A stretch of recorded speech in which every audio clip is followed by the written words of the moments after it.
They might like sunflowers. I do. Good talking to you. Thank you very much. I'm glad you made it this evening.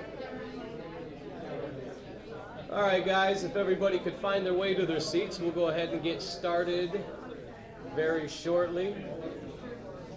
I really want to thank our sponsors again, Advanced Nutrients, Komorn Law, Elevation Station Ipsy. I really want to thank the VFW Royal Oak here at the Acorn Post for letting us host this event this evening here. It's a beautiful place, and I myself have a very special place in my heart for our veterans. My grandfather, my father, my great-grandfather, everybody served in the United States Army going back generations. My grandfather jumped out of airplanes in Europe during World War II to fight some fascists. Woo! Yeah! So I'm very happy that we could be here, and that part of the proceeds, any money that we raise this evening, we will be giving a donation to the VFW. So thank you very much for your attendance tonight, and please remember to tip our friend Chris over there, keeping everybody well hydrated. So we're going to go ahead and get back into the mix. It looks like everybody's back in, having a seat. Thank you, Mr. Joel Malinsky, for allowing us to use your computer for the next presentation. Don't mind me going in there to set it up for people. You got it. Thank you very much. So one of our sponsors is Advanced Nutrients. And next up, I'd like to bring our representative from Advanced Nutrients, who also happens to be a farmer here in the state of Michigan with a hemp field that they've been working on some announcements. Without further ado, Mr. Justin Pullen, please come on up.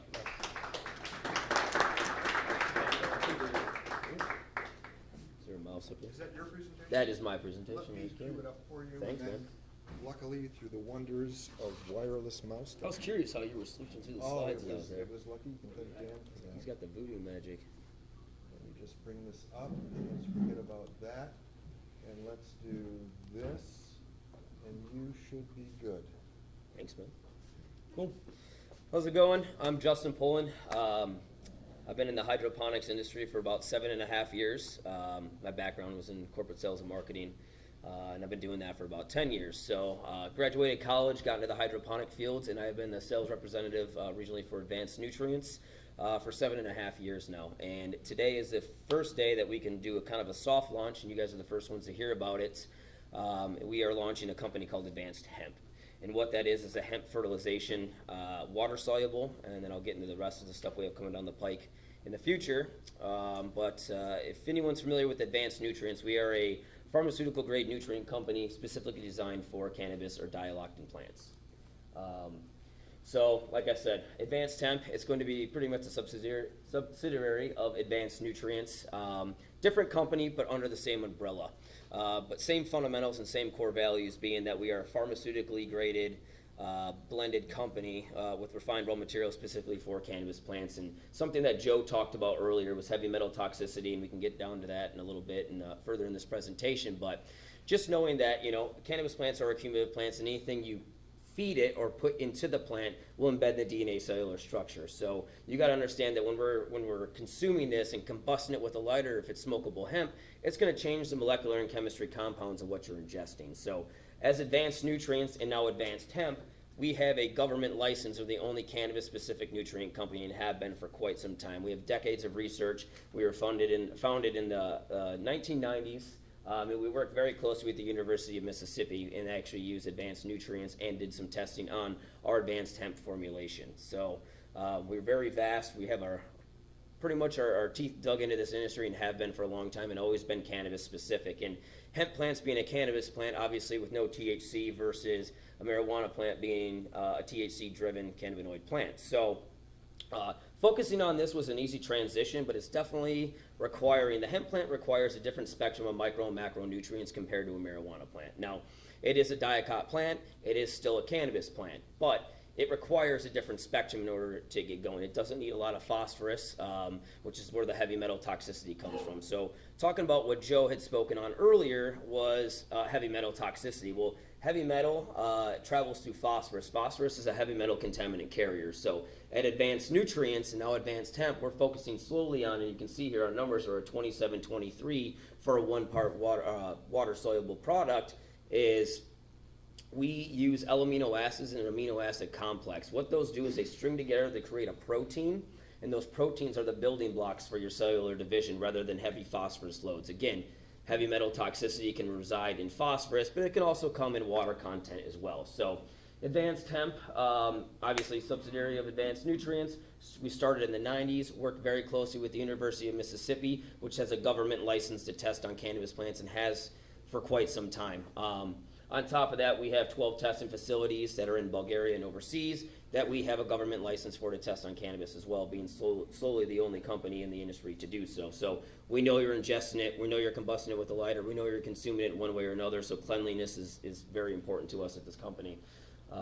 So we're located over 100 countries, decades of cannabis research, government license to test on cannabis plants, and this hemp formulation we just launched, which I just ran. I'm a hemp farmer as well in Michigan, and I'm here with my partners as well that we ran recently and did a lot of testing on, ran seamlessly through our process. So here's my COA from what we ran. I tested at 0.3% THC and 8.2% CBD. It was a really easy to mix formulation, and like I said, this is a soft launch.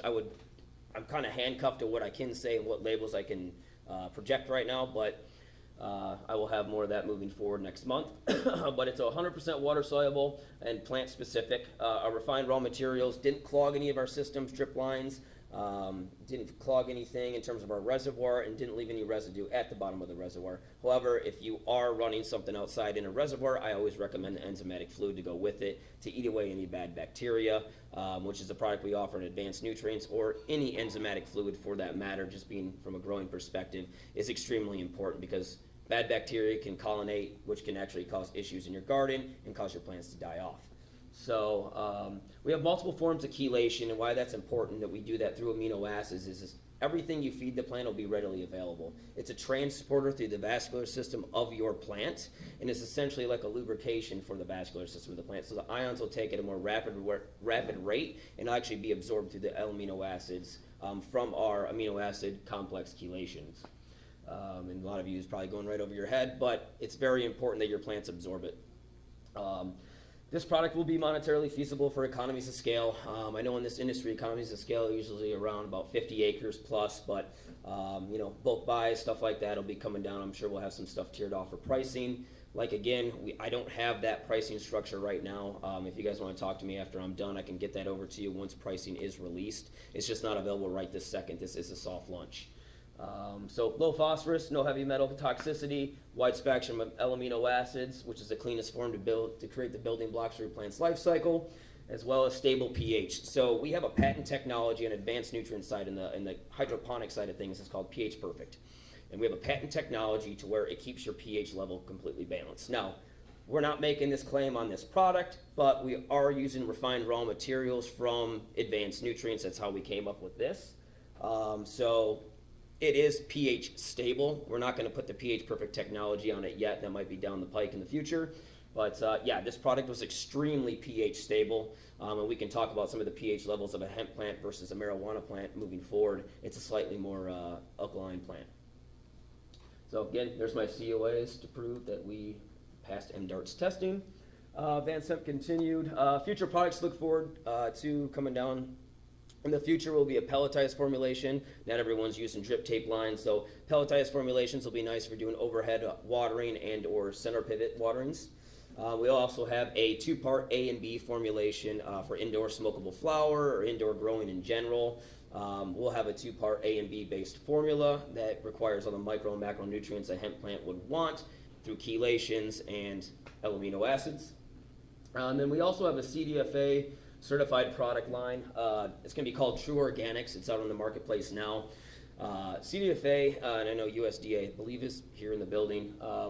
we meet the USDA standards through National Organic Program Standards, which is organic crop production. So it's one of the most strictest, rigorous, and stringent testing in the marketplace. So right now, organic is the big word being tossed around this industry in hemp, especially in the CBD world. I mean, it doesn't really pertain to fibers much in grain, but I could be wrong, Roman, maybe you can correct me. But in terms of CBD aspects, you know, I'm hearing prices upwards 50% more for organic-based products rather than synthetics right now in the CBD-based world. So having the CDFA certification on there with an OIM, which is an organic input material label, is extremely important, especially if you're using it for marketing purposes. There's a lot of hoaxy stuff out there right now saying, I'm organic, I'm this, I'm that, you know. What certifies organic? You know, heavy metals can still reside in organic-based products through water. So with this, you know, you're getting a certified organic OIM input material based product. This is going to be called True Organics by Advanced Nutrients. If you go on our website, advancednutrients.com, you can see all of our CDFA certified products currently on there. We're just going to be changing the name to True Organics. That will also be launched next month at MJ BizCon in Las Vegas. So we have a growth chart specific to seed to sale product. And of course, like anything else, we are doing extensive research within the hemp space right now. We know this is a booming industry. We know CBD, the demand for CBD has quadrupled already this year. So supply and demand, the equilibrium is going to rise, is going to continue to get higher. So we're doing extensive research right now on CBD, on hemp, on fiber, on grain, and other cannabinoids moving forward. So that's a little bit about the advanced hemp. Like I said, I didn't have a ton to present because this is just a soft launch, but I definitely wanted to plant the seed, no pun intended. So again, I am a Michigan grower. So are my partners. They're here as well. We did an acre this year. We're scaling up to 40 next year. And I just wanted to use some of the research that I have had, and just if there's any growers out here, hopefully you can learn something. There's 1,000 different ways to skin the cat. But hopefully something presented here can actually stick with you guys, resonate in one way or another, or embed in your DNA cell walls as a hemp plant would, right? So some of the hemp guidelines I came up with that I thought might be beneficial for some of the guys out here that are growing hemp and hemp growers is the alkaline levels. So a little bit different from the marijuana industry. This cannabis side of the plant was actually a little bit more alkaline. So prime uptake's typically right around 6.6, but there's a range. You're about 6.4 to 6.7. I've also seen 6.4 to 6.9, but anywhere within there with proper chelations and humic and fulvic acids, that plant's definitely going to uptake appropriately. And I definitely wanted to share that with you because that was a surprise to me. I'm used to running pH levels at about 5.7. But having it at about 6.4 to 6.7 is really important for prime uptake for a CBD-based cannabis plant. Hemp plants require about 3 inches, give or take, of rain per acre per week. That's about 75,000 gallons. So I thought that was a good fact for people to know. They're like, how much am I going to water this plant? How much per acre does it cost me? I mean, how often do I have to run my 4-inch well? What is it? Yada, yada, yada. Well, 3 inches of rain, you're going to have to get a rain meter, obviously. It's not relatively inexpensive, but you're going to be able to gear, all right, how much am I going to actually have to run my well at this point? If you're having a dry July, you're probably going to have to run it. You're going to need 75,000 gallons pumped per acre if you want the adequate amount of water for a hemp plant. Now, if there is rain, you can obviously scale that back accordingly.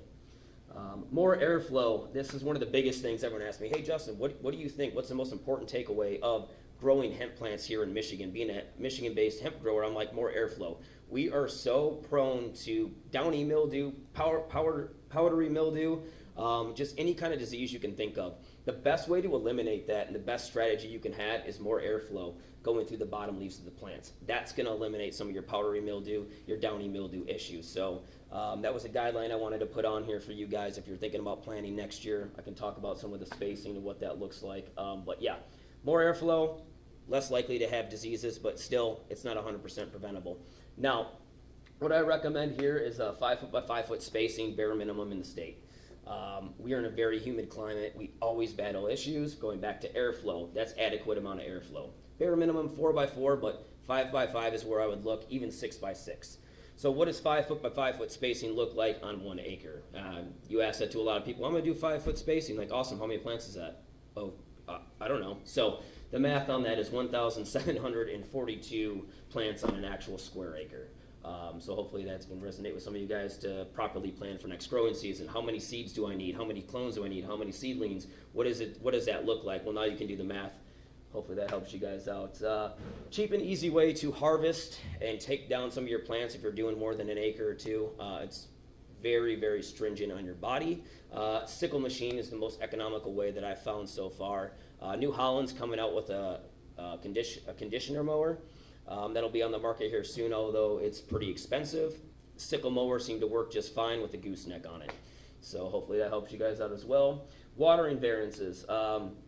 Everyone's asking how to water these plants. What do you do on an acre, 10 acres? You know, what does that look like? What's the economies of scale look like? Do I run drip tape line on 200 acres? I mean, yes, some people do. Is it economically friendly? Not necessarily. That's going to bite into your overhead a little bit.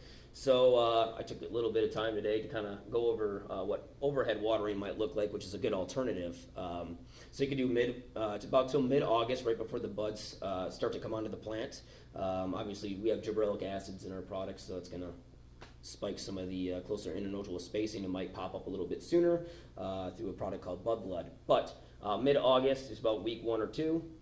What you're going to want to do is cut the overhead watering and go to a dry watering. The guys from Floyd's of Leadville, the director of cultivation, is really big on that. And everyone's like, we need water, water, water to these plants. And that's not necessarily true because Mother Nature is going to take its course as well. So if you do an overhead watering, cut it off about mid-August so you don't have any,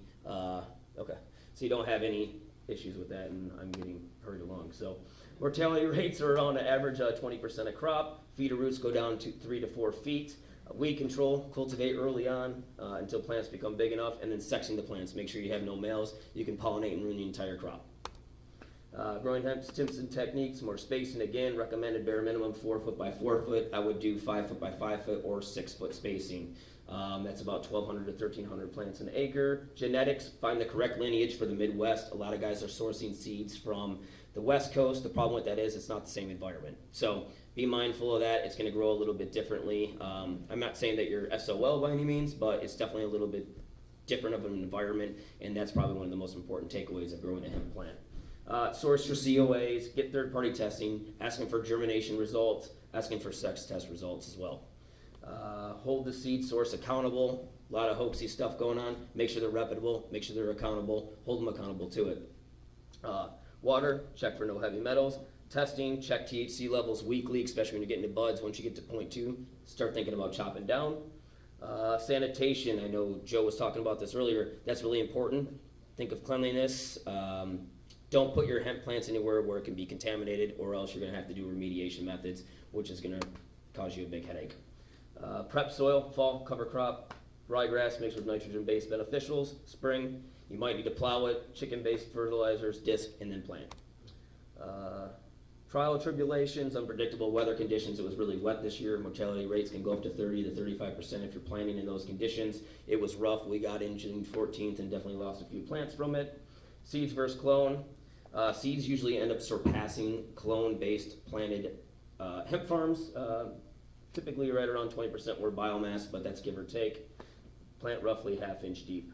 Equipment uses, make your life easy. Harvesting, properly plan for your next harvest and have a plan. Have a backup plan. If there's anything I have to drive home right now, have a plan A, B, C, and D, because things are going to fall through. There's a big bottleneck in processing right now. So I can tell you firsthand that I've had to go to a couple different plans right now, but proper planning prevents poor performance. So drying, use dehumidifiers, use a dark environment if you don't have one that's environmentally stable. And processing, again, huge bottleneck. My biggest thing for anybody is get it in writing. If you're going to do something with the processor, don't do just a simple handshake. Get it in writing. Write it down right now, because the variance of the market's just completely changing. So don't rely on a simple handshake. Definitely get something in writing. Then you can hold them accountable for it as well, because there's a huge bottleneck. They're in over their heads. We're in over our heads. I'm getting calls daily. Please help me. I got 8,000 pounds on the way here. I was driving down 4th Street. I got 8,100 pounds. Justin, what do I do with it? I said, I don't know. What do you do with it? What's your plan B, C, and D? Then again, it fell through at the processor at the last second. So make sure you're getting futures contracts in writing with these guys. Hold them accountable to it. They're also trying to, they're in over their heads. We're in over our heads. We need to work together. So, which brings me to my next point, because this is it right here. Okay. There's 115 cannabinoids in a hemp plant. Look for new markets to emerge. CBD is not the only market. CBG might be on the rise. There's other things that are coming through to fruition moving forward with a lot more research. So if you can track down any other genetics and do any more testing on it, definitely stay up on that. More extensive research will open the doors on the 529 compounds in the plant. I don't want to go into too much detail. I'll sit up here for an hour.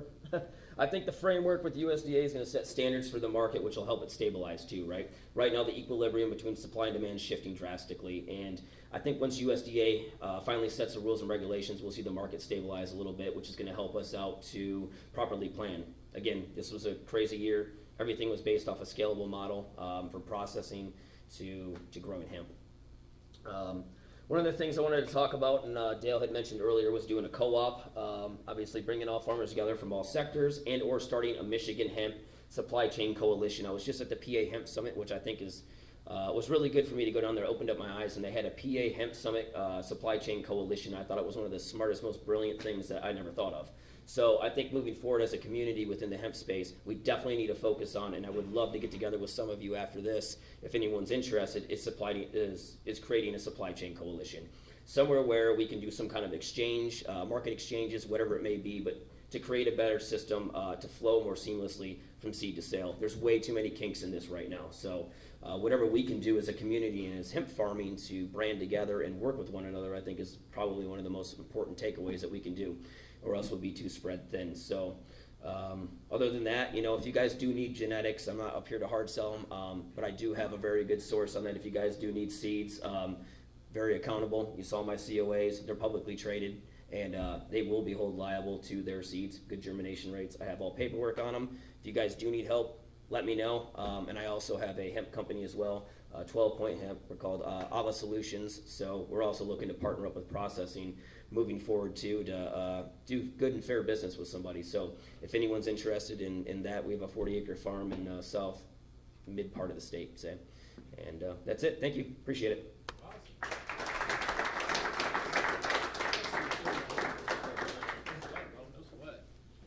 Man, great speakers this evening.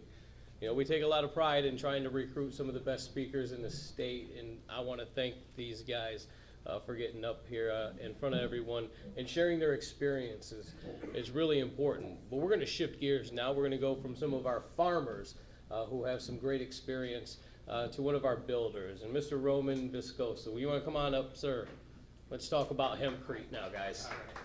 Thank you. Hello, my name is Roman Viscosa. I'm here to talk to you about hempcrete, but I think I could really go off for hours about everything that we've talked about today. Joel, you did a great foundation for what I'm going to talk about. Joe, yes, this extra care in making sure that you have a quality product. And Justin touched on a lot of very important points in terms of hemp farming.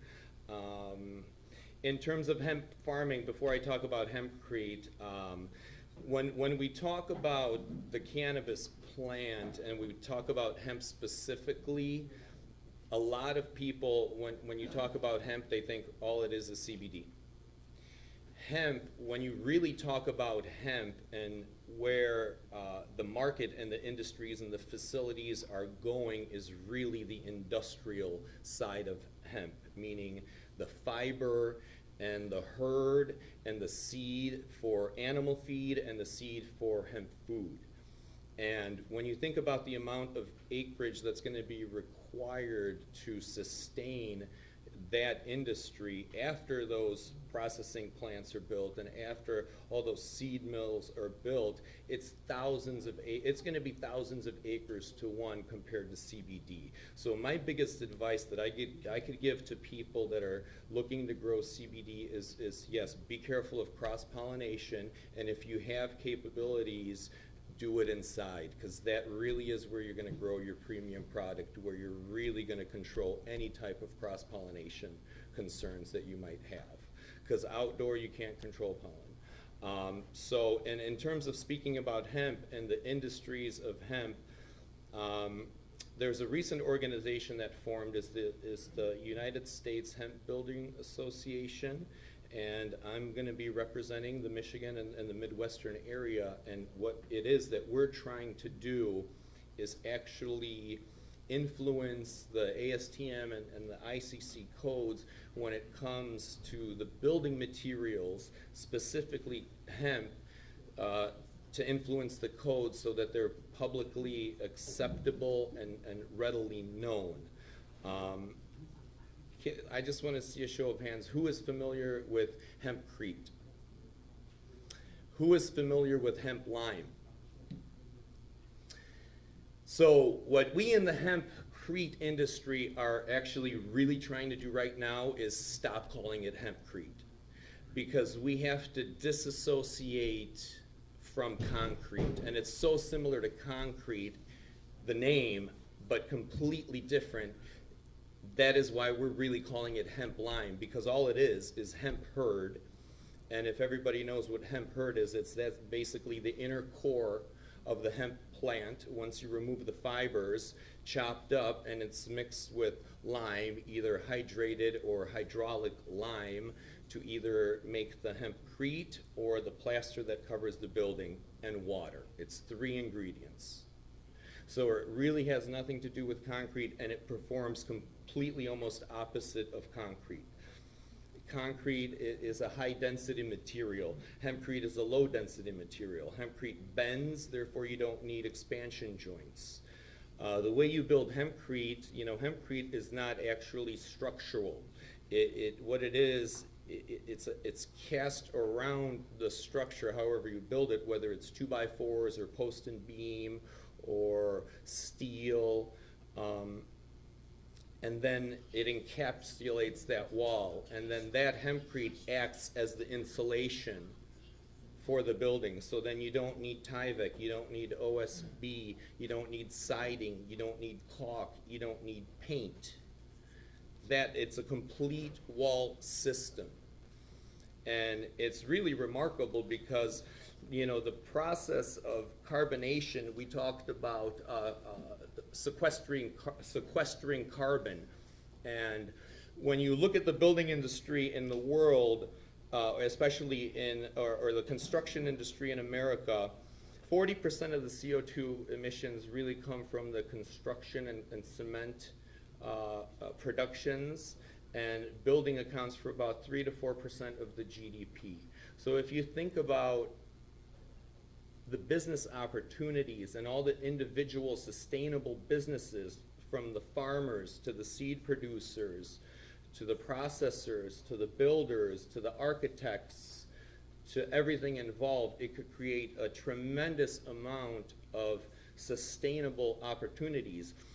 And that is one thing that we're really trying to impress too, creating and working with hempcrete, is bringing this knowledge to people and then leaving it there with them so that they have the knowledge and the capabilities to do that on their own.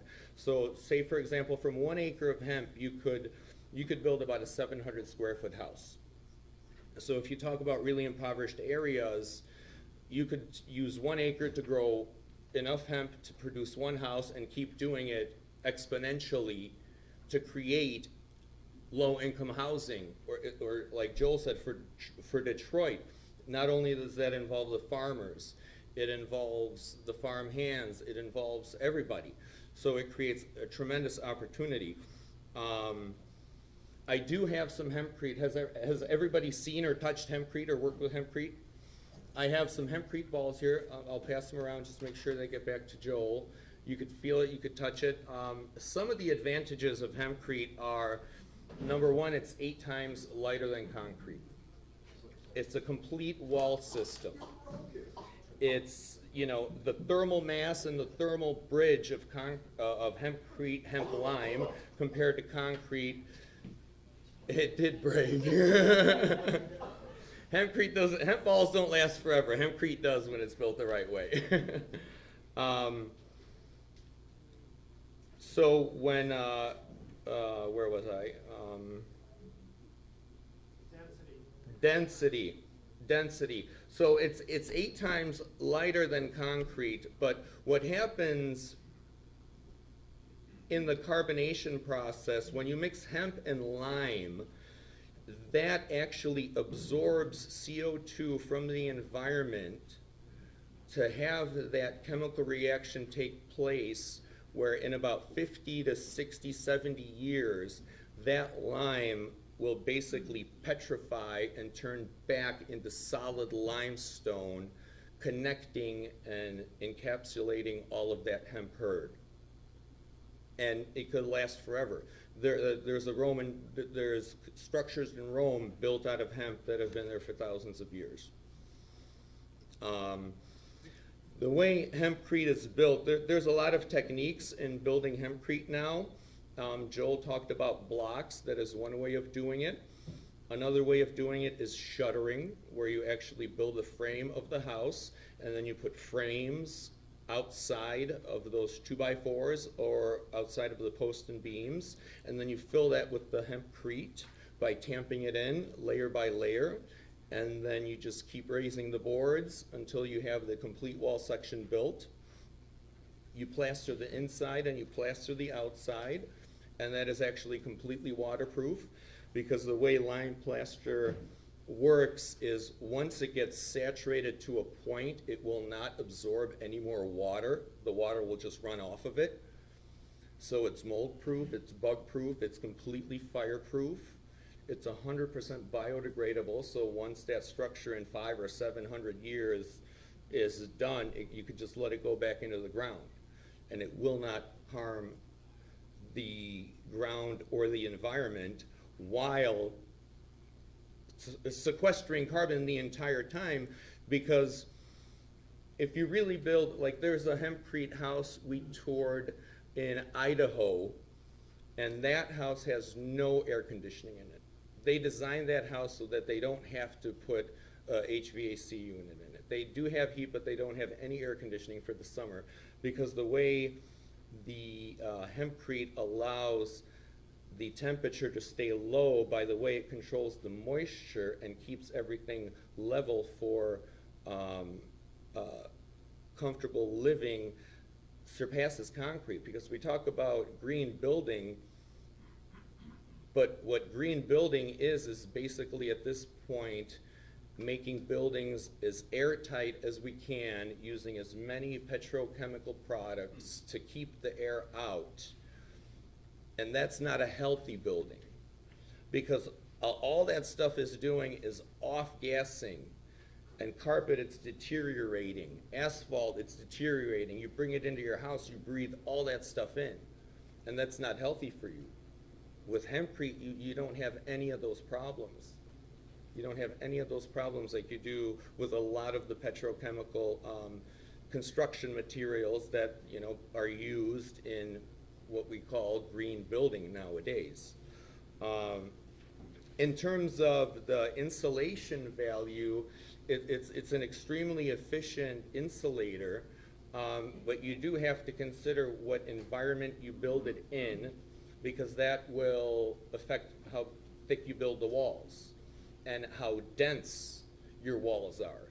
So in a northern environment, you're going to want to build your hempcrete a little bit thicker and a lot more dense than you would in a southern arid environment, so that you could have a little bit more porosity, because in the southern environment, you're more concerned about the building keeping itself cool, as opposed to a northern environment, you're really concerned about keeping a lot of heat in for the winters and the falls and the springs that are colder.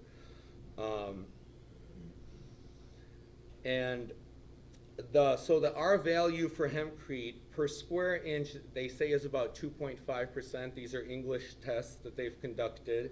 And for a 12-inch wall, they say it's about an R13 value, R16, sorry.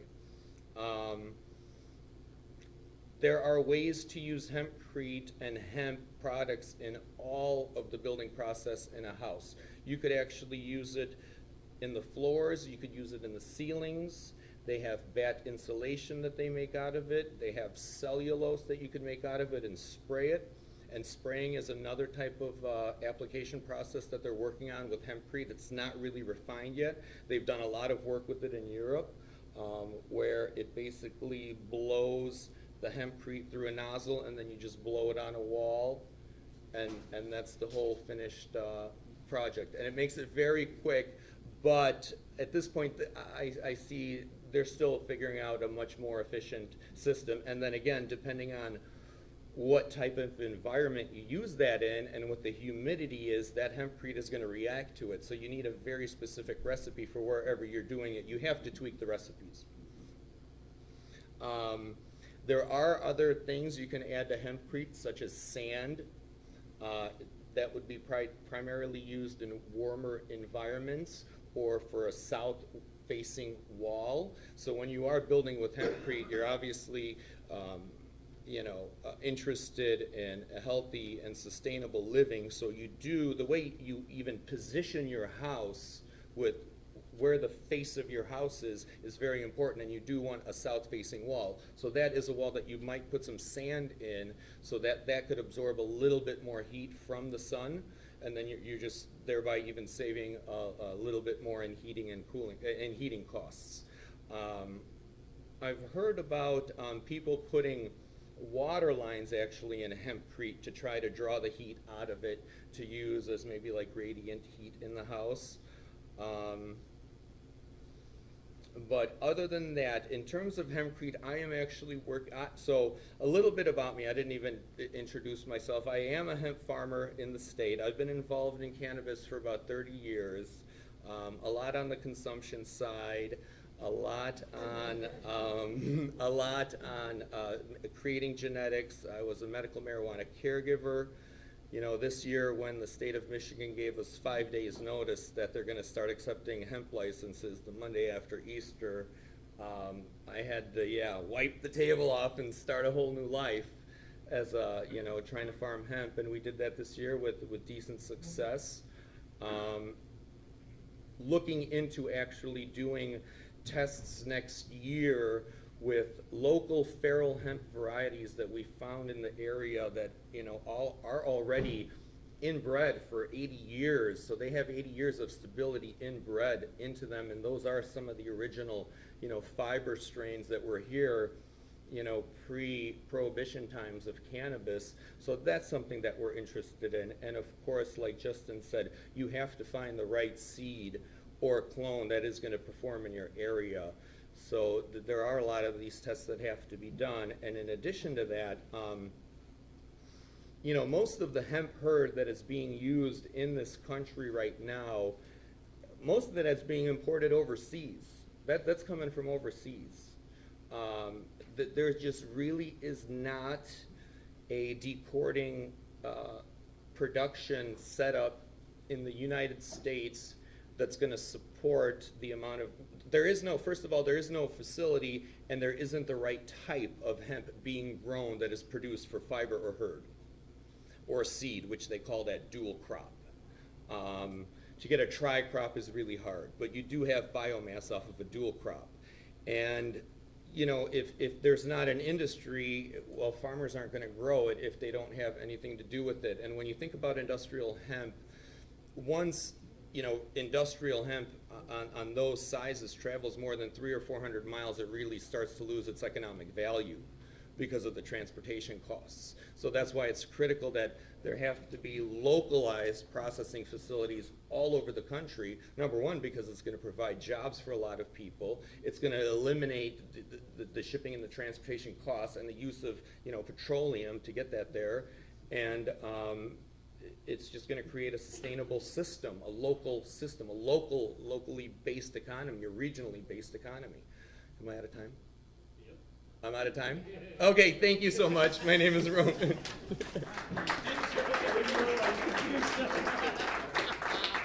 Good stuff, man. Great. If we had the time, I'd let you keep on going, man. But we have some questions that are going to need to be asked here shortly. We're going to keep the ball rolling. I'd like to introduce our next speaker, House Representative Jewel Jones.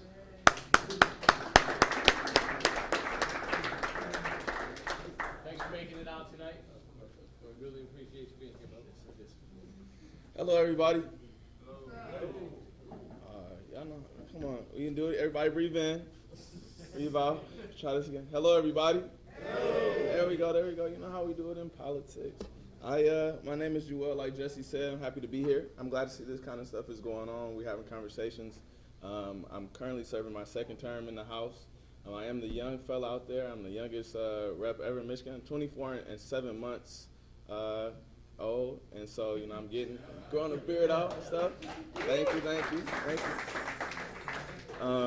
I'm here to talk about some of the stuff. So we just wrote out an expungement package about a month ago. It was it had quite a few bills in it, but more importantly, we had the package seemed to do a good job of stepping in the right direction, but we dropped the second bill after we wrote the package out, House Bill 5120, that deals specifically with marijuana expungements, because we didn't think the package went far enough. And so with this entire package, I'll read off the bullet points to make sure I don't miss anything for you all, and then I'll take a deeper dive in it. But really with the expungement package right now, we're moving towards automatic expungement, and Michigan will be the first state really doing this kind of work. So we have automatic expungement of certain felonies after 10 years and misdemeanors after 7, with the cap of 2 felonies and 4 misdemeanors. So we're expanding the amount that we can expunge. The only thing with the automatic expungements is that assault crimes won't be a part of those automatic expungements. You'll still have to go through the process for those. We'll allow the expungement of marijuana offenses if the offense would not have been a crime after marijuana became recreational in the state. And then we have other things that are dealing with lumping crimes of felonies and misdemeanors into the same felony or misdemeanor if they all occurred in a 24-hour period. So right now, we're really just trying to give people this access back to employment and ownership here in the state on the grand scheme of things. And so it's something that we're working on right now. We've took this step. It's just passed the House 2 days ago. So we're kicking over to the Senate right now, and then the Senate should be working on it. Then we'll kick it to the governor. The governor has endorsed this before we even started the conversation, so it should be getting signed. And so after it becomes a reality in the state, I think it'll definitely be beneficial for a lot of people, even getting involved in this kind of business. And I think it's also important to mention we're moving a social equity piece as well. So right now we've been looking at some other states, and some states that actually fund social equity. So we're looking to see if Michigan has the capacity to do that, so we can figure out how to actually support folk that might not necessarily have the resources to get involved in the business, so we can actually make sure everyone has a good chance to do it. But that's pretty much it. We are trying to get people their lives back. It's going to directly affect more than 200,000 people on the surface. And so once we even expand the expungement process beyond that, we'll be talking at more hundreds of million people, or hundreds of thousands of folk. So I don't know if you all have any questions, but that's really simple, short and sweet. Yeah, but did you say that in this package, first of all, it is a great improvement, and it's very welcome, and appreciate your work and the rest of the lawmakers' work on it.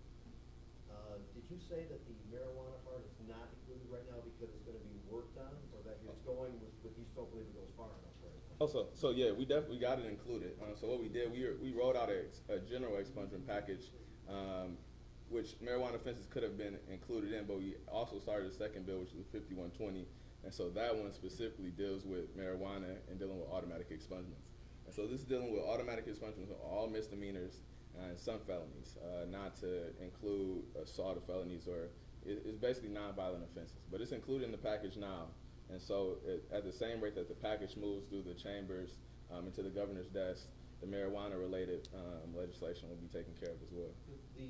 One of the issues before was that it said that it would allow for expungement for things that are now allowed under Prop 1, but it didn't actually allow for everything that is now allowed under Prop 1. Is that what's being addressed? Right. Yeah, that's what's being addressed now. Yeah, we're trying to clear it up because it's been a lot of ambiguity with the laws, and it's been a tough process. You're dealing with court fees, and it's just a whole lot. So that's really good to hear. Yeah. So we're very excited about this. I think the entire legislature, has had the appetite for it.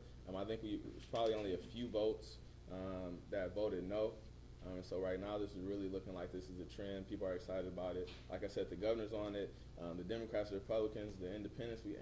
Everybody is supportive of it. The Senate too. Yeah, in the Senate too. And we worked out a deal with the Senate with some other legislation. So we took care of some stuff in the House. So when we kick it over to the Senate, they should be expediting it for us as well. And like I said, the governor endorsed it when we Representative Isaac Robinson is who I worked with on this. A representative from Detroit. We were having breakfast with the governor, and she had brought up that she wanted to expunge certain things. We brought up the marijuana. She said she was in full support of it. So as soon as we get it through the Senate, with whatever updates they might have, we'll be kicking it to her, and it'll be, you know, real in the state. So, yeah.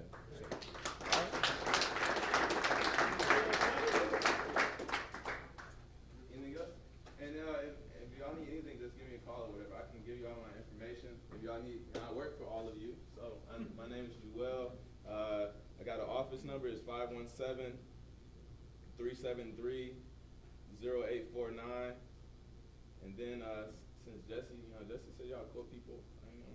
My cell number is 313. Write it down. 444-4095. So if there's anything I can do, just give me a call. I'd love to help out. I'm good to see this going on. Y'all keep doing wonderful work. Thank you so much for coming.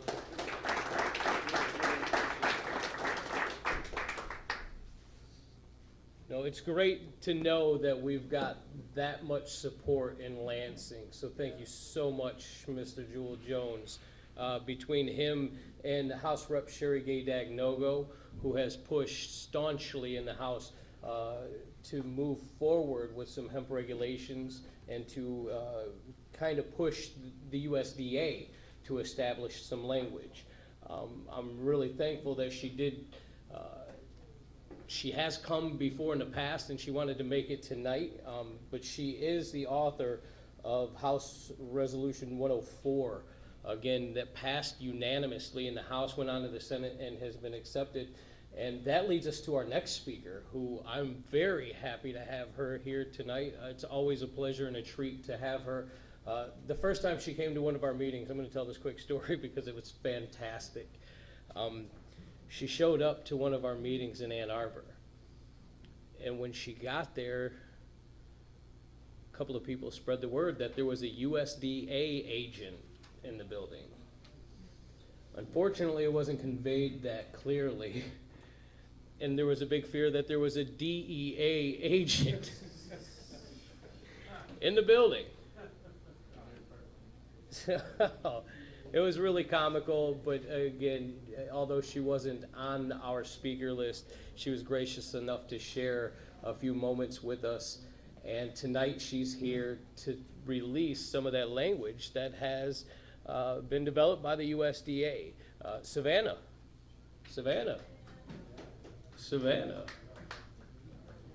And she's going to go over some of the language here in a moment. There she is. Look at that. There we go. Look at that. State and the feds working together out there, moving forward this hemp industry. Thank you so much for coming, Savannah. Appreciate you being here. All right. Joel, on it. I gotta do a code on it. So from USDA, at least the agency that I'm working with, it's the Farm Service Agency. Oh wait, no, it's you gotta try and open it, and it's all encrypted because sometimes. Is this an Apple? Oh, there we are. And then open it up.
Thank you. My apologies. I actually developed a slideshow presentation on my government computer, and in order to protect not my information and the government's information, but our individual farmers, we have data on, we'll say the majority of farmers from voluntarily from all over Michigan. Should be able to use that mouse With access to information for the rest of the country, so we're very careful on, so anything that gets pulled off of a government computer in USDA and then put onto a thumb drive has to be encrypted. So my apologies. Thank you for your patience. My name's Savannah Halleaux. I am the outreach coordinator for Farm Service Agency in Michigan. And how many farmers do we have in here, or future farmers? Got a few. Nice. All right. How many are familiar with Farm Service Agency? Nice. That's good. So what the Farm Service Agency does, real quick, is, have you guys heard about, I don't know, trade aid and all that stuff? We manage that. We also do farm lending, direct and guaranteed lending. We also do conservation programs and price support and production adjustment type programs. So all of that background stuff to be the safety nets for farmers, and to provide financing for those who can't get it through the commercial banks yet. That's what we do. So, and I absolutely loved. Oh, and I must say, because hemp is such a new product, or not necessarily a new product, but new to federal regulation, to where we can actually recognize it as a commodity crop or as a crop. I actually had to borrow hemp photos. So these aren't actually USDA photos. They're actually courtesy of High Hemp Company. So I thought I would give them a shout out to say thank you. All right, so the 2018 Farm Bill, it directed USDA to establish the framework for allowing hemp to be integrated into our program. Sorry, I grabbed my notes. Which was really exciting for us, because it's not very often that a whole new to us crop comes on the market. I think that we were talking the last time this happened was with, oh shoot, it was one of the herbs. It was like some random herb that came into Michigan that we started growing.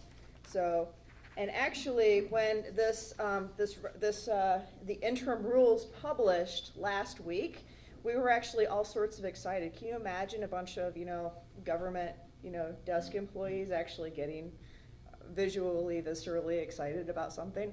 It was actually pretty cool. So before the 2018 Farm Bill, producers could only grow hemp if they were under a university research pilot requirements. As you guys are familiar, that was from the 2014 Farm Bill. So now producers can grow hemp if they meet those requirements, or if they are growing in accordance with an approved hemp plan. So what does that mean?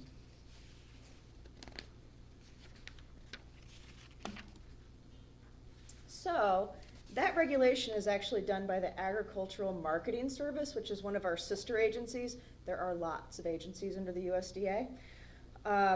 So once the 2018 Farm Bill reclassified hemp, making it legal to grow, USDA began work immediately, even though it took a year to get to this point. We did start working on it immediately, to integrate industrial hemp as a crop into our rules and regulations. So what this rule does, now that they've put out this interim rule, it's still up for comment and all that kind of stuff, for a period of time by all those rules. But right now, having the interim rule allows Farm Service Agency, Risk Management Agency, and the Natural Resources and Conservation Service, which any farmers in here probably know all of those because they've at least familiarized themselves with our services, if not used them. It allows us to actually take that crop and actually apply it across our programs and start making those rules. So down at the office level, we don't make the rules, we implement them. And until those rules can be made, we can't help farmers with that crop. So we're really excited to see how that happens going forward. And in the next couple of months, we'll start to see how that's going to be implemented across programs. So the next question is, what as a hemp farmer are you going to be required to do? So to produce hemp, you first need to be licensed or authorized under a state hemp program, a tribal hemp program, or the USDA hemp program. So you're like, well, which one is it? So right now, there's a wait period. The USDA program is not accepting plans applications for licensing from hemp producers until November 30th, 2019. Why are we waiting? Because we're allowing tribal governments and state governments to submit plans in case they would like to do their own regulatory structure and manage it themselves, because states typically like to do the licensing for the stuff in their states, which we respect. And my understanding, speaking with some of the legislators, the Ag Committee legislators, and Michigan Department of Ag and Rural Development, Michigan is actually currently in the process of developing a plan. So I'd say with probably 97% certainty, because I can't say 100%, you're going to be applying for a license through the state of Michigan, not through the USDA, unless your land is tribal land, in which case you need to talk with your tribal government, because I actually called and talked to all of them, and some of them are going to do it, and some of them aren't. So.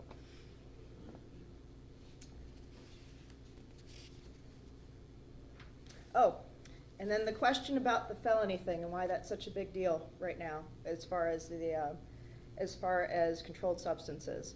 So the rules say that you cannot receive a hemp production license from a state, tribe, or USDA if you have been convicted of a felony related to a controlled substance in the last 10 years. An FBI criminal history investigation, it's called an identity history summary, must accompany the USDA hemp program application, and it also applies to state and tribal programs as well. So that's why, I'm sure that's probably why you brought that up here, I'm guessing, Representative. So, maybe important to some folks. So, you have hemp acreage, and you have your hemp license, and you're planting your hemp seeds or clones, as you guys were saying. If your state or tribe has an approved plan or is in the process for developing a plan, you have to apply through them.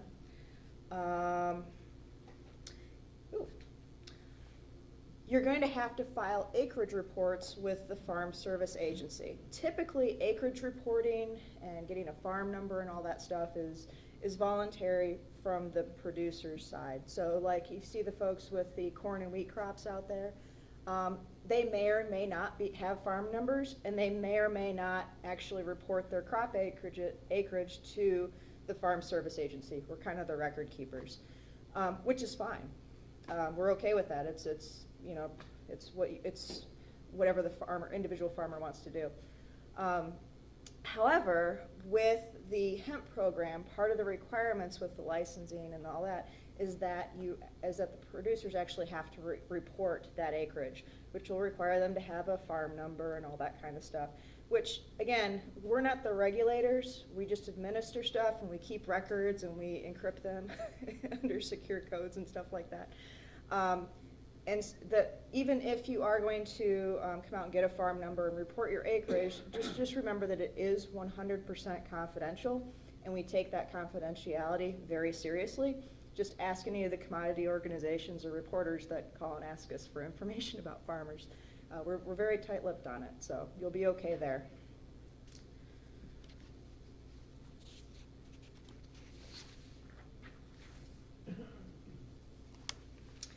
So next, what is this crop reporting thing for any of those who haven't done it before? So you're pretty much telling us, what you planted, how much of it you planted, as far as like acreage-wise, and then you have to tell us the intended use. And this is common across all, so for corn, for example, you have to tell us if you're going to do it for forage, or if you're planting it for feed, or for grain, or for seed. It's common. But the four that we have for hemp is fiber. If you plan on having it processed for cloths or pressed plastics, ropes, animal bedding, concrete is actually listed in here. The other one is grain, so if you're used for hemp hearts, crushed seed oil, but not CBD, protein supplements, or for human or animal consumption, that would be considered grain. And for processing, that would be grown for the extraction of the plant resins, think CBD. So that would be considered a processing acreage. Or for seed, so used for propagation of stock and hybrids, or and so forth. So fiber, grain, processing, or seed. So pretty much need to know what farm is it on, what acreage is it on, where is it physically located, what did you plant, and what are these 4 things are you going to be using it for? So it's not too onerous.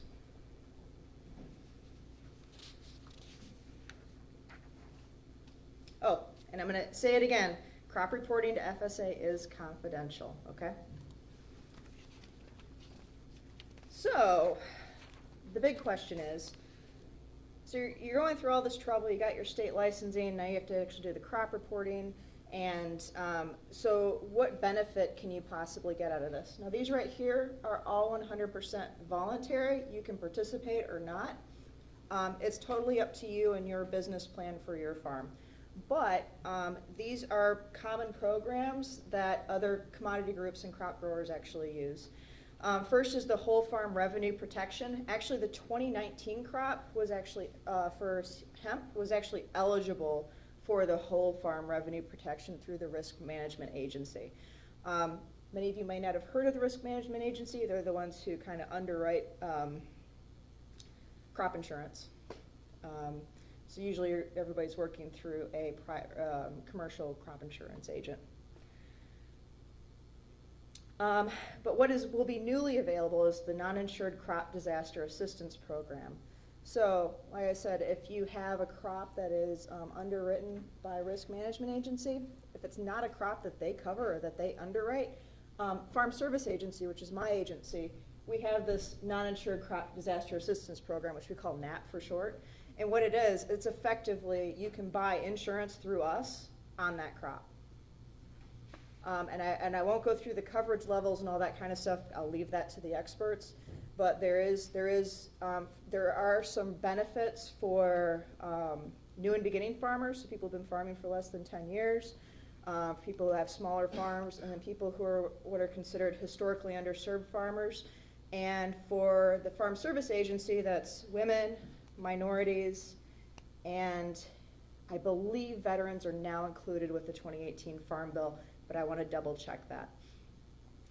In which case, your premiums are the application fee is waived, and the application fee with the basic coverage is effectively catastrophic coverage. So if you fall under one of those groups, you have free catastrophic coverage on your hemp crop.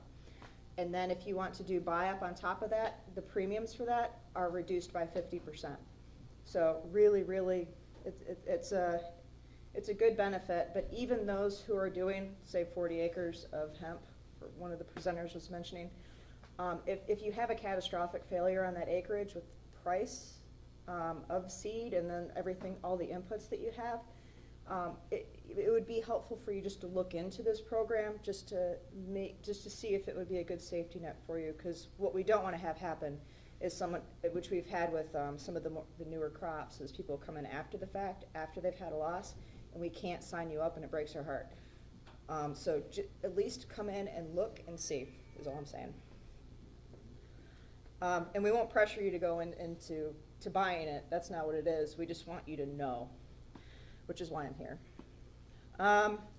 So another one is the NRCS conservation programs. You guys ever heard of like the Hoop Houses program where people are getting assistance? That we have the EQIP, the Environmental Quality Incentives Program, things like that. They're still developing which programs that are going to be applicable to hemp, but those are your big cost share programs where if you're going to implement conservation practices, which a lot of you are talking about,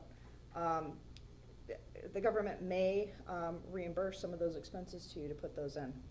Again, something great to come and look at since you've already done all the paperwork and the crop reporting. And then for farm loans as well. Before, farm lending was not available on hemp crops, so we do direct loans, we do farm ownership loans, we do farm operating loans. We also do farm storage facility loans for those who need to store whatever products or whatever hemp products you've made. You need to store it before the market becomes available or the prices balance out to where they need to be. So those now all become available to you as hemp farmers. And the final information on these like I said, we just got the interim rules last week. And we expect to have more information out to everybody on what's eligible or what programs you can apply for in January is kind of what we're hoping for. So it's brand new to us and we're really excited.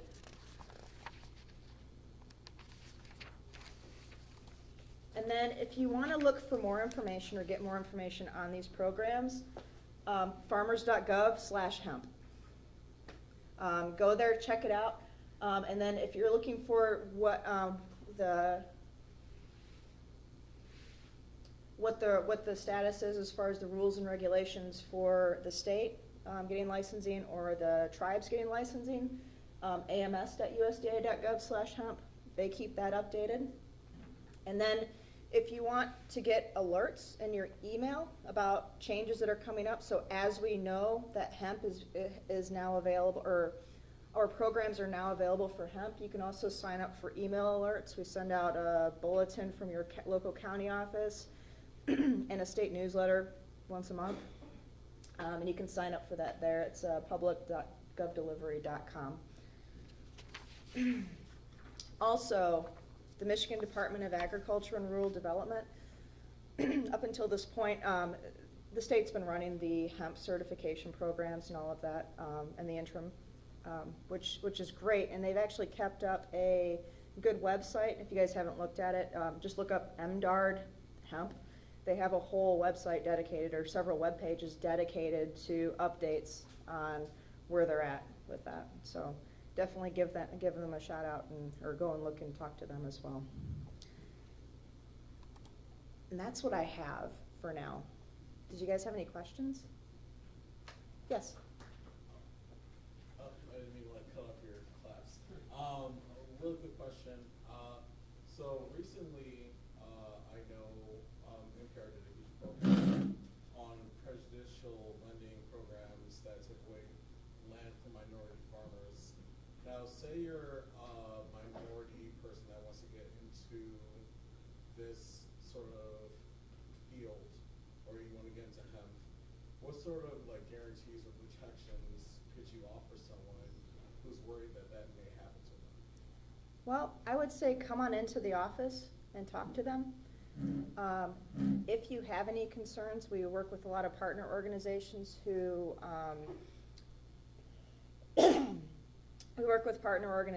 sometimes bridge that gap with, the comfort. I know there's some groups who specifically work with veterans and work with minority farmers or new and beginning farmers to assist them, because we understand that when you come in and we drop a bunch of paperwork in front of you and they've got 50 farmers coming in to report crops and things like that, that it's not necessarily a comfortable environment for someone new coming in or someone who doesn't look like everybody else coming in.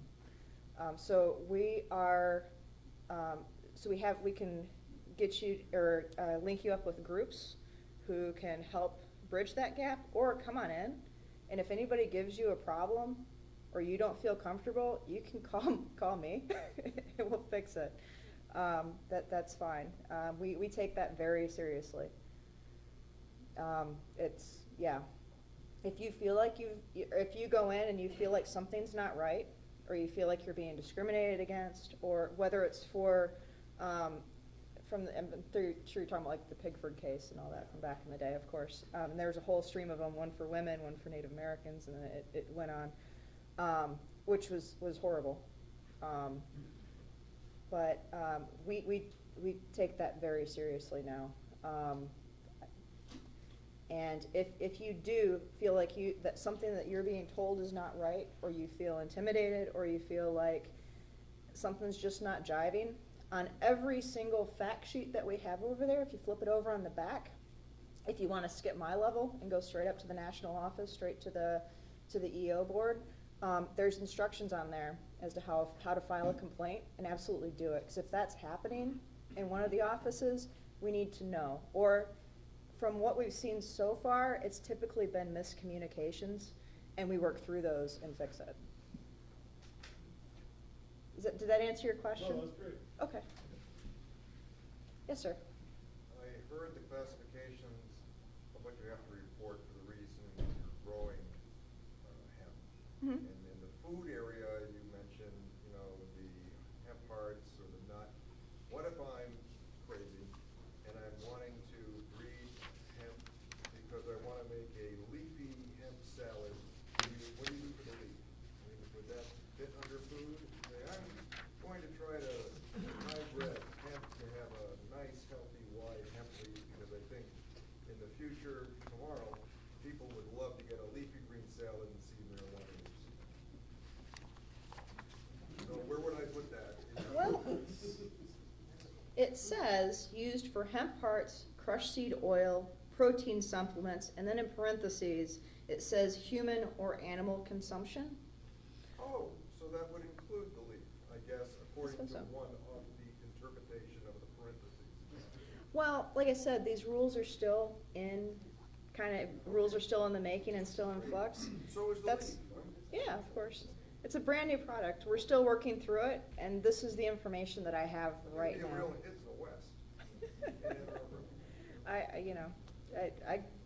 Arbor. I know there's quite a few folks who go out and forage for wild leaves and stuff to put into salads, so it's possible. It's a brand new crop.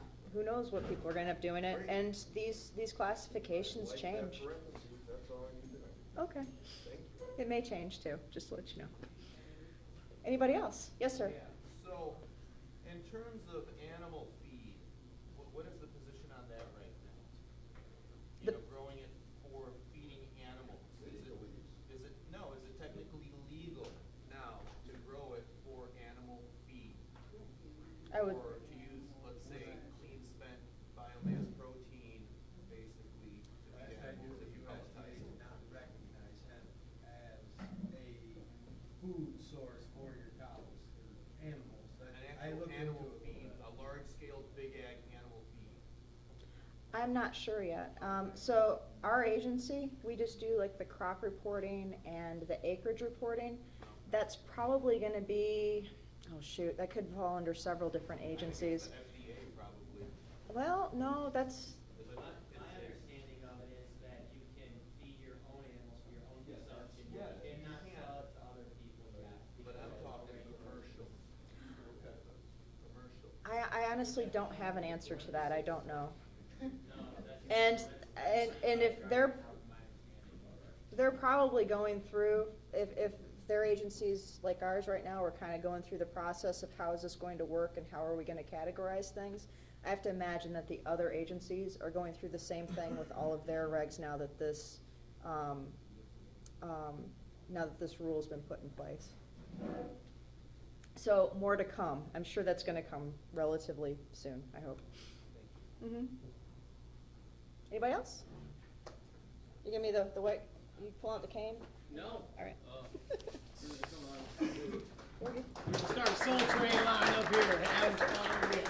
Oh, and all the programs that I'd mentioned on here, at least for the Farm Service Agency programs, I've got the fact sheets over there. Help yourselves. Awesome. Great stuff. Thank you so much, Savannah. We really appreciate you coming out tonight. And our last speaker for the evening, great guy, and it's a really pleasure to have you out here tonight, Adam. I'm glad you could make it. He's the founder of one of the first student associations geared towards the cannabis business. I want to welcome everybody, Adam Rosenberg.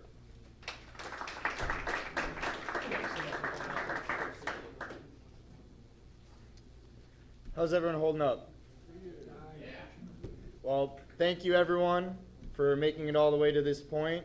A big thank you to Komorn Law, the Michigan Hemp Industries Association for setting this up, and to Joel, our Chief Technology Officer. I think, yeah, there's a slideshow. In your email. In my email? Yes, sir. Okay. Well, I'm taking that off. Which email is that? Your Gmail. I don't know if I can get access to the internet.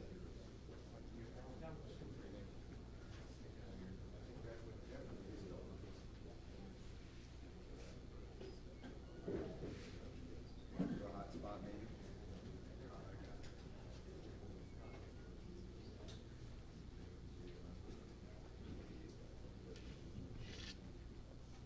Thank you all for your patience.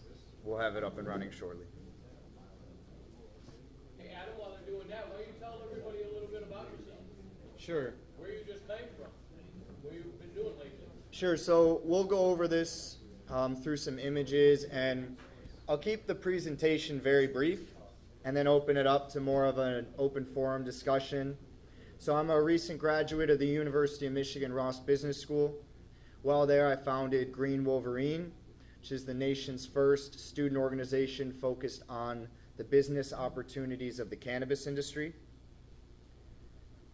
And so what I'm here to talk about today more so is following my graduation, I delved directly into the hemp industry by setting up, raising capital, purchasing land, and running a 30-acre high CBD hemp operation based in the tobacco belts in the southeastern United States and North Carolina.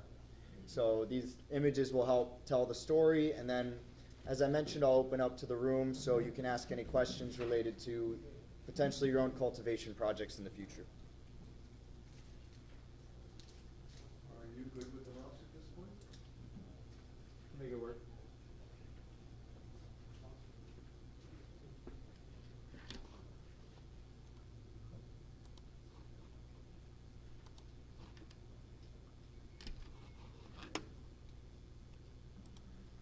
So as I mentioned, founder of Green Wolverine, that's the reason for the connection with Komorn Law Group, along with their phenomenal activism in the space. So that's actually an image from our first meeting, and the organization's primary missions are in education, networking, and recruiting, bringing top high potential talent from universities across the country into the cannabis and hemp space. We've held some phenomenal events. Most recently, last fall, we held the first ever Cannabis Science Symposium at the University of Michigan. We received funding and support from the University of Michigan College of Pharmacy, thanks in part to Professor Gus Rosania from the Department of Pharmaceutical Sciences, who we're lucky to have here today, and also the School of Nursing and the Ross School of Business. So we hosted 10 speakers from across the country to discuss the medical efficacy, benefits, and downsides of cannabis use. Also, at my time at the business school, I competed in an event called the ZLI Challenge, which is held across the entire junior class. My project was called Hemp Power Detroit, which was about creating a sustainable entity to provide jobs for low-skilled labor and food products for the homeless in the city of Detroit. That project was named a finalist and provided a presentation in front of about 600 students and faculty at the Ross School of Business, which to my knowledge was the first ever presentation on the business of hemp or cannabis at the University of Michigan. So, of course, after graduating from the business school, I followed every business student's dreams and became a farmer. So our company was called Oasis Botanicals. We chose to locate to the southeast and particularly the eastern part of North Carolina because it is the area that produces the most tobacco of anywhere in the country. Now, is anyone here familiar with the process of growing tobacco? So, Michigan as an agricultural state is strong, but we don't have specialized crops, so similar to how tobacco is analogous with growing hemp. So in the same way CBD hemp is started in a greenhouse, transplanted in the fields, and only uses organic practices and hands-on labor, the same goes for hemp. So our mission was to go to North Carolina and to learn the best practices in producing specialty crops at a big scale through cost leadership, which is going to be imperative as we see the commodity prices of CBD go down over the next few years. So this is an image from our greenhouse. Next, we used a 4-row water reel transplanter to transplant them into our 30-acre field, which was with 2 varieties on 3 separate plots. As you can see, we did not use any drip line. Instead, we had overhead irrigation and no plastic. In particular, in the southeast, there's very high levels of heat and humidity, so plastic can lead to increased levels of root rot or Viserion issues, which we don't have here in Michigan. But the intention was also to explore best practices for cultivating hemp that can be scaled up rapidly. So utilizing bare ground and utilizing overhead irrigation is the way that you can scale up past dozens of acres to hundreds or even thousands, and maintaining a low cost per acre in a similar way that they cultivate tobacco. So as many of you familiar with cannabis are aware, there's two main stages of growth for the plant, the first being the vegetative growth. You can see here images from our 3 fields as the plants are growing to their full size before the light cycle shifts and they transition to their flower stage. So we had 2 distinct cultivars, both of which performed exceptionally well. And as with any crop, your seeds are one of the most important aspects of your product, because regardless of how good of a baker you are, it's really your ingredients that are going to determine the potential of that final product. So these are our plants right before harvest, right in the beginning of Croptober. So we actually harvested all of our acres by hand using loppers, machetes, and tobacco trailers. And given the infrastructure in the area, and to try to do it as cost effectively as we could, instead of the conventional hang drying our material with the intention of going straight to biomass, we used what are called flue-cured tobacco drying barns. And the way that that works is you stuff all of your plants into these big metal boxes. If any of you have seen Deadliest Catch, it's very similar, but with hemp plants. And you put them into barns that have controlled air circulation, humidity, and heat, which is able to dry down your product rapidly. And then it goes through the shucking process, which is what these images display here, of knocking buds into bags. And we're finishing up that process right now, which is why I'll be heading back to North Carolina next week. But I'm really glad I was able to come here and share a little bit about what we worked on. My mission now is having that experience and bringing that knowledge from North Carolina. I intend to come back to Michigan. This is my home where I was born and raised. And I would love to assist any farmers, anyone in this room or anyone you know, to have as successful of a harvest as they can next year, whether that's through finding certified seed cultivars that are optimal for the area or services throughout the year. So I encourage any of you to meet with me after the presentation, but I'll now open it up to questions which could be related to this specific project or questions on cultivating hemp in general.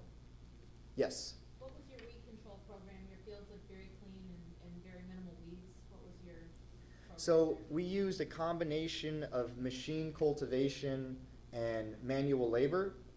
So after you transplant, you allow the plants to grow tall enough so that when you run a machine cultivator through, which basically has 2 blades on the side of each bed, it tosses dirt up onto the center of the bed. And what that does is it mitigates a lot of those weeds coming up by blocking it from the sunlight.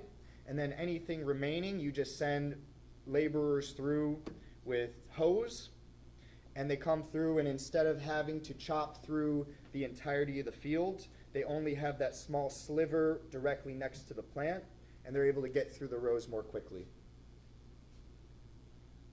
As many of you are aware, there are not currently any certified herbicides to use against broadleaf weeds in cultivating hemp, but there is one for grassy herbs, which is called Assure2. Do we have any other questions? Yes, Gus. How much did each plant produce? So I saw one big flower, but that. So the average per plant when utilizing seeds can vary greatly. That has to do in part because of the genetic variability of having multiple phenotypes It can also have to do with your field preparation. If your field isn't properly tilled and you have certain areas that are clumpier or areas with dirt or organic material, it can cause a plant to become root bound and not grow to its full potential. But the aim in planting around when we did in the middle of June would be to get about 1 pound per plant. Is that what you got? That's about what we got on average, yes. Now, we ran into some challenges unique to the area that we don't have here in Michigan, particularly with Hurricane Dorian, which made landfall in North Carolina this past year. And that's certainly another driver for coming back to the safe Midwest, is not having to deal with the stress of watching a hurricane bear down on your hemp crop. Yes? What is spacing, strain, and the amount of labor it took for that 40 acres as far as people or laborers? So we had 2 separate varieties this year. We used Hempress and Berry Blossom, but those we picked specific to the region. And in recommending strains and connecting farmers locally here with seed sources, we would do our due diligence to determine which ones are going to have the best result in timing for this particular climate. And one aspect in particular would be, in my opinion, having a bit of a shorter flowering window, because we have a little bit of a shorter season here in Michigan, and so it's better to get your crop out of the field after it's finished a little earlier and not take on more of that risk of a back-end frost. And your other question was on Your spacing. our spacing. We had with us tobacco equipment, so we used a 4x4. With tobacco, it's often a 2x4. So in using the cup system of the transplanter, we just put a cup in every other hole. Now, if we had specialized equipment, I probably would have gone with more of a 5x5 to allow more airflow. And then one of the speakers before mentioned the importance of airflow, and that can be achieved using some techniques from the tobacco space. With tobacco, it's called priming.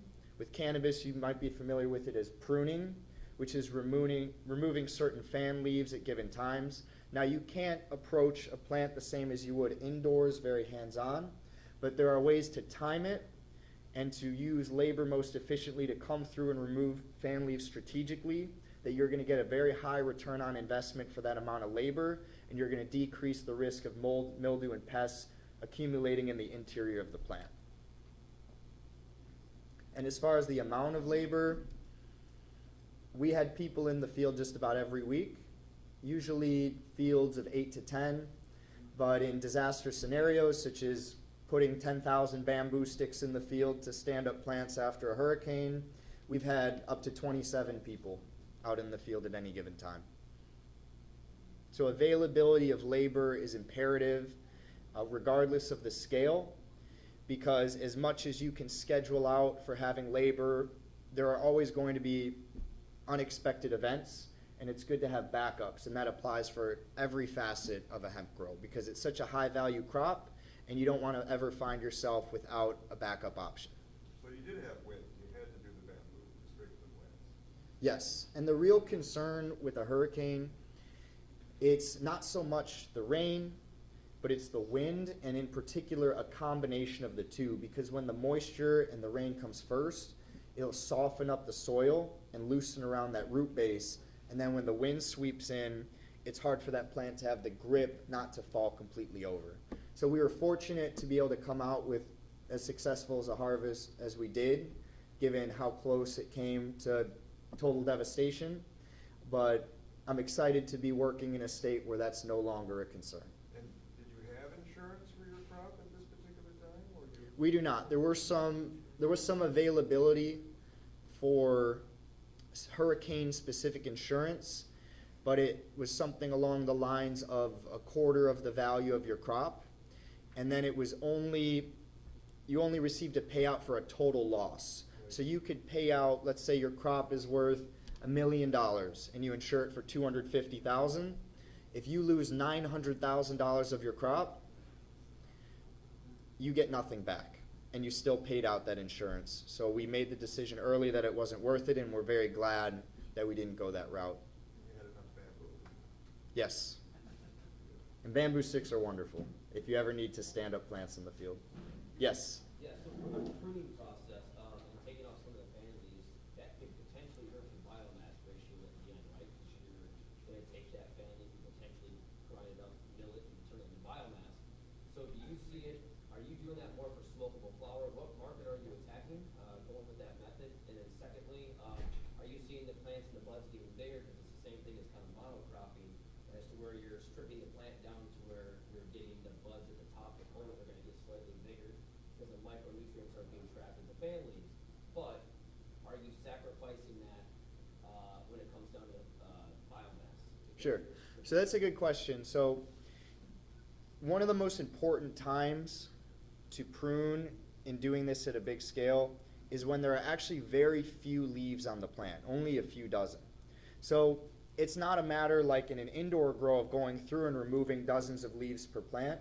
You need to average maybe less than 10 seconds per plant and pop through as quickly as possible. Transition between the veg and the flower stage? So a little bit earlier, slightly ahead of that would be a good time to top the plants, if that's something that a cultivator has a preference for. The reason being, topping at that stage is much easier to big scale because you're at about waist height, and so you can walk through and go at less than a second per plant.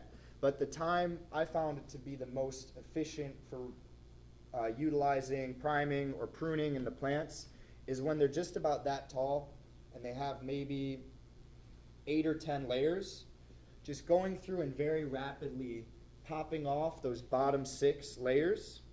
You're going to see an absolute explosion in growth, because those are the leaves that at the end of the year are going to be this big and have 15 leaflets, and instead all of that potential growth is going to be projected out into those branches.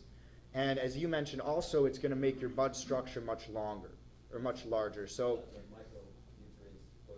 exactly. Exactly. And so in tobacco, it's actually the complete opposite, where they're targeting the leaves to be smoked. And tobacco plant naturally produces flowers, which they call suckers. And so they come through with hand labor and they remove those suckers, so all of that growth that would go to those flowers instead amplifies the growth of the leaves. So in teaching people from the tobacco industry to prune cannabis plants, it's as simple as telling them just whatever you've been told, do the exact opposite. Yeah, no problem. Appreciate it. Well, I'll stick around for a little bit, so it'd be great to, meet some of you. Everyone should stay around, have a drink, hang out, have a smoke, whatever your preference is. That's it. Thank you so much for your time. Thank you so much. Appreciate you, man. Guys, we had a great night. I'm glad everybody got to come out. Please stick around and mingle. That is all for our presentations. I really want to thank our sponsors again: Braddock Enterprises, Kraft Hemp Company, Advanced Nutrients, Elevation Station Ipsy, Komorn Law, and we are, of course, the Michigan Hemp Industries. And we really, as I had mentioned earlier, pride ourselves in recruiting the best speakers to bring you guys the best knowledge. So for those of you guys who may be wanting to see this in the future, we do have this on record. We're going to be putting this on Planet Green Trees Radio. We're going to be putting this on the Komorn Law YouTube channel. And if you had seen any of our social media presence leading up to this event, you'll be sure to see it there also. So I want to thank everybody for coming out this evening. That's going to conclude the presentation. Feel free to sit and mingle, have yourself a drink with the wonderful Chris, and support the VFW here this evening. Thanks again for everybody coming out. Have a wonderful evening. Have fun. Let's have a good night talking to our speakers, guys.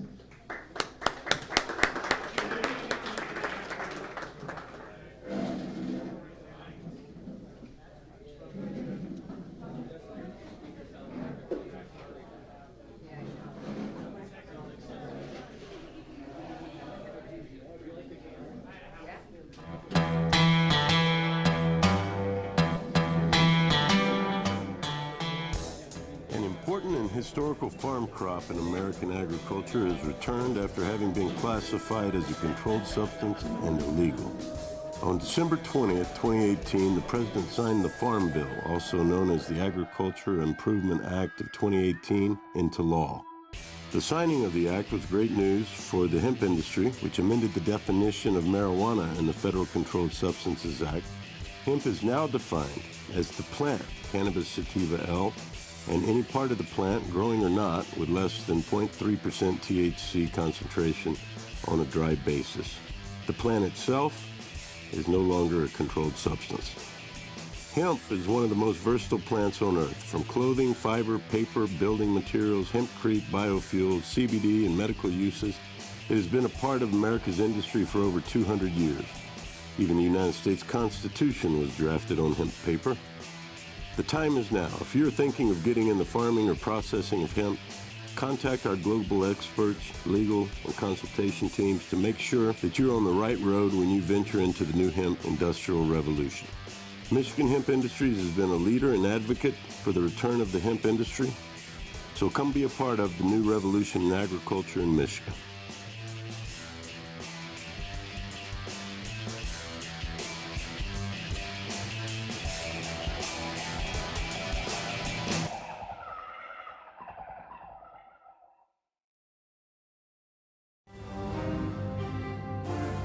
Komorn Law. Michael Komorn is one of the top attorneys in Michigan that has experience and dedication in criminal defense law. Komorn Law can take your case from arrest all the way from trial, appeals, and even to the Supreme Court. The team at Komorn Law has the compassion and the experience you can look to for help in your time of need. Komorn Law has over 25 years experience in criminal defense. We have accomplished numerous legislative changes through community involvement and lobbying.